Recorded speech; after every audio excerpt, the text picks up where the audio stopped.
ಪ್ರಚಲಿತ ವಿದ್ಯಮಾನದ ಕುತೂಹಲಕಾರಿ ಸುದ್ದಿ ಕೊಡೋ ಸುವರ್ಣ ಫೋಕಸ್ಗೆ ಸ್ವಾಗತ. ನಾನು ಪ್ರತಿಮಾ.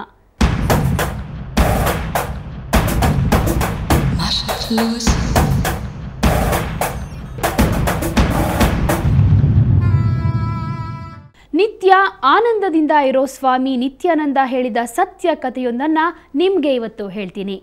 ನಗು ನಗುತ್ತಾ ಭಕ್ತರನ್ನ ಸೆಳೆದು ರಾಸಲೀಲೆ ಮೂಲಕ ಜಗತ್ ಪ್ರಸಿದ್ಧಿ ಪಡೆದ ನಿತ್ಯಾನಂದ ಸ್ವಾಮಿ ನಿನ್ನೆ ಮನ ಕಲಕೋ ಸತ್ಯವೊಂದನ್ನ ಹೇಳಿದ್ದಾರೆ. ಅದೇನು ಅಂತ ತಿಳಿಯೋಣ ಬನ್ನಿ.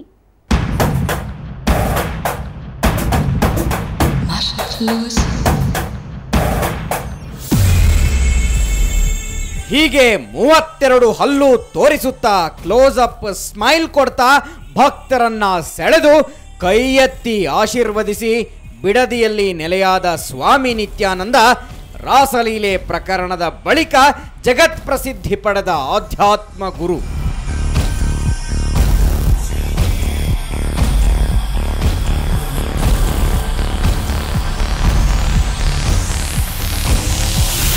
ನಾನಾ ವಿವಾದ, ರಾಸಲೀಲೆ ಪ್ರಕರಣ, ಜೈಲುವಾಸದ ನಡುವೆಯೂ ನಿತ್ಯಾನಂದನ ಆಧ್ಯಾತ್ಮ ಸಾಧನೆಯ ಕಿರೀಟಕ್ಕೊಂದು ಗರಿಯೊಂದು ಮೂಡಿದೆ.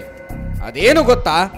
ಅಮೆರಿಕಾದ ವಾಟ್ಸ್ಕಿನ್ ಪ್ರಕಾಶ ಹೊರಡಿಸೋ ಬಾಡಿ ಮೈಂಡ್ ಸ್ಪಿರಿಟ್ ಪತ್ರಿಕೆ ನಿತ್ಯಾನಂದನನ್ನ ಜಗತ್ತಿನ 100 ಪ್ರಭಾವಶಾಲಿ ಆಧ್ಯಾತ್ಮಿಕ ಸ್ವಾಮೀಜಿಗಳಲ್ಲಿ ಒಬ್ಬನೆಂದು ಪರಿಗಣಿಸಿದೆಯಂತೆ. ಭಾರತದಿಂದ ಆಯ್ಕೆಯಾದ ಒಟ್ಟು 9 ಗುರುಗಳಲ್ಲಿ ನಿತ್ಯಾನಂದ 2ನೇಯವನಂತೆ.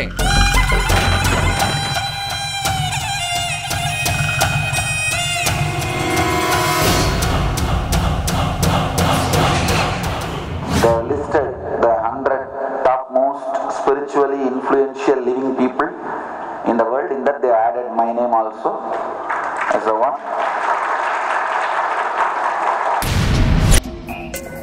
ಇಷ್ಟು ಚಿಕ್ಕ ವಯಸ್ಸಿಗೆ ಆಧ್ಯಾತ್ಮಿಕ ಲೋಕದ ಮಹಾನ್ ಸಾಧಕರನ್ನ ಹಿಂದಿಕ್ಕಿದ ನಿತ್ಯಾನಂದ ಸ್ವಾಮಿ ಸಾಧನೆಗೆ ಶುಭಾಶಯ ಹೇಳಲೇಬೇಕು. ಇಂತಹ ಸಾಧನೆ ಮೆರೆದ ಬಳಿಕ ನಿತ್ಯಾನಂದನ ಮುಖಾರವಿಂದ ಇನ್ನಷ್ಟು ಅರಳಬೇಕಿತ್ತು. ಆದರೆ ಯಾಕೋ ಇತ್ತೀಚೆಗೆ ನಿತ್ಯಾನಂದನ ಮುಖದಿಂದ ನಗು ಎನ್ನುವುದು ಮಾಯವಾಗುತ್ತಿದೆ.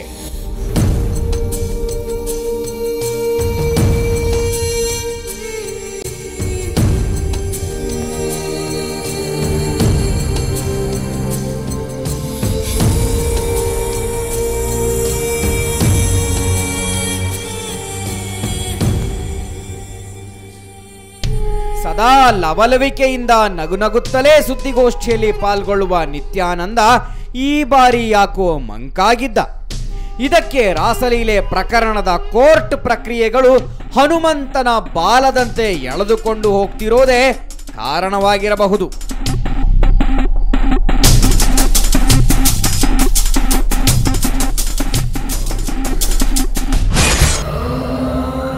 ವಿನಯ್ ಜೊತೆ ಸಲಿಂಗ ಕಾಮ. ಮಾರ್ಚ್ 22ರಂದು ಸಿಐಡಿ ಪೊಲೀಸರು ರಾಸಲೀಲೆ ಪ್ರಕರಣಕ್ಕೆ ಸಂಬಂಧಿಸಿದಂತೆ ನಿತ್ಯಾನಂದನ ವಿರುದ್ಧ ಮತ್ತಷ್ಟು ಆರೋಪಗಳಿರೋ ಚಾರ್ಜ್ ಶೀಟ್ ಅನ್ನ ಹೈಕೋರ್ಟ್ಗೆ ಸಲ್ಲಿಸಿದ್ರು.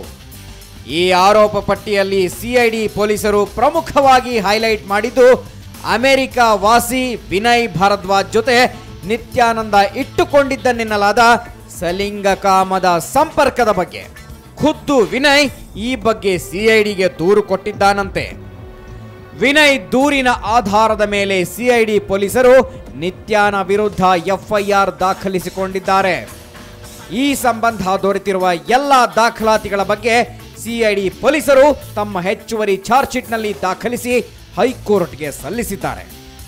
ಅಷ್ಟೇ ಅಲ್ಲದೆ ನಿತ್ಯಾನ ವಿರುದ್ಧ ಅತ್ಯಾಚಾರದ ಆರೋಪದ ಮೇಲೆ ಐಪಿಸಿ ಕಲಂ 376 ಹಾಗೂ ಅಸ್ವಾಭಾವಿಕ ಲೈಂಗಿಕ ಸಂಪರ್ಕ ಇರೋ ಬಗ್ಗೆ ಕಲಂ 377ರ ಅಡಿ ಪ್ರಕರಣ ದಾಖಲಿಸಿರೋ ಬಗ್ಗೆಯೂ ಚಾರ್ಜ್ ಶೀಟ್ನಲ್ಲಿ ತಿಳಿಸಿದ್ದಾರೆ. ನಿತ್ಯ ಹೇಳಿದ ಸತ್ಯ.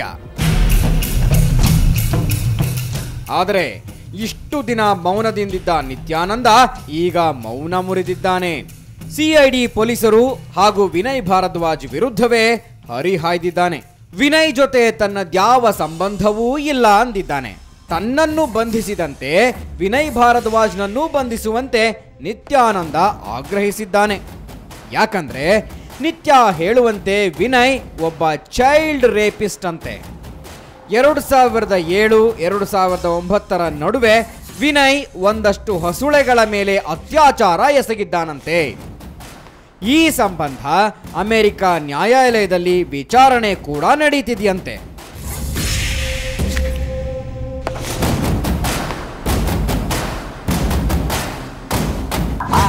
Actually, he is older than me. If he is telling 7 years before, so many times he had some whatever crap he is telling. First, he should be arrested. I am telling the CID, you already arrested me for this case. Now arrest him first. All the complainants in this case are criminals. ಸುಳ್ಳೆ ಸುಳ್ಳು ಅಂದ Nithyananda. CID ಸಲ್ಲಿಸಿರೋ ಹೆಚ್ಚುವರಿ charge ಶೀಟ್ನಲ್ಲಿರೋ ಮಾಹಿತಿಗಳೆಲ್ಲ ಸುಳ್ಳಿನ ಕಂತೆಯಂತೆ.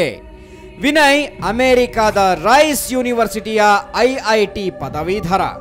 ಅದೂ ಅಲ್ಲದೆ ಆತ ತನಗಿಂತ ಕೆಲವು ವರ್ಷಕ್ಕೆ ದೊಡ್ಡವನು. ಅಂತಹವನ ಜೊತೆ ತಾನ್ಯಾಕೆ ಸಲಿಂಗಕಾಮ ಇಟ್ಕೊಳ್ಳಿ ಅನ್ನೋದು ನಿತ್ಯಾನ ಸ್ಪಷ್ಟನೆ. ಅಷ್ಟಕ್ಕೂ ಸಿಐಡಿ ಪೊಲೀಸರು ಮಾರ್ಚ್ 22ರಂದು ನಿತ್ಯಾನ ವಿರುದ್ಧ ಸಲ್ಲಿಸಿರೋ ಚಾರ್ಜ್ ಶೀಟ್ಗೂ ಈ ಮೊದಲು ಸಲ್ಲಿಸಿದ ಮೊದಲ ಚಾರ್ಜ್ ಶೀಟ್ಗೂ ತುಂಬಾ ವ್ಯತ್ಯಾಸ ಇದೆ.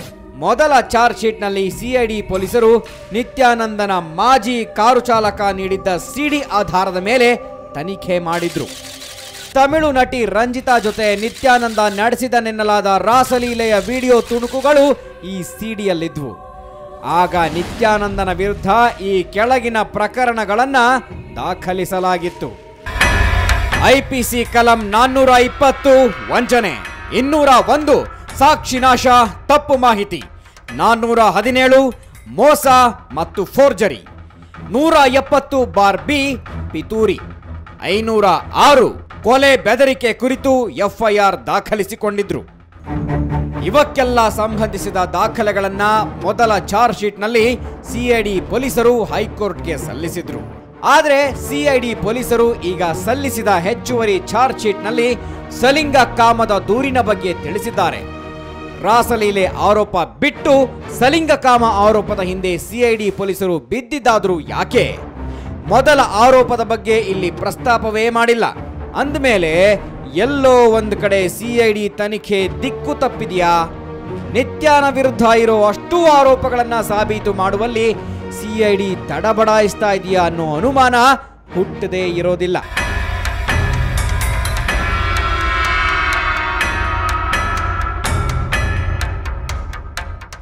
ತನ್ನ ಸುತ್ತ ಸುತ್ತಿಕೊಂಡಿರೋ ರಾಸಲೀಲೆ ಪ್ರಕರಣದಿಂದ ತಪ್ಪಿಸಿಕೊಳ್ಳೋದಕ್ಕೆ ನಿತ್ಯಾನಂದ ಹರಸಾಹಸ ಪಡ್ತಿದ್ದಾನೆ. ಇದಕ್ಕಾಗಿ ಸಾಕ್ಷ್ಯಗಳನ್ನ ಹುಡುಕುತ್ತಲೇ ಇದ್ದಾರೆ. ಈಗ ಮಹತ್ವದ ಸಾಕ್ಷ್ಯವೊಂದು ದೊರೆತಿದೆಯಂತೆ. ಅದೇನು ಅಂತ ತಿಳಿಯೋಣ ಈ ಒಂದು ಬ್ರೇಕ್ ಆದ್ಮೇಲೆ.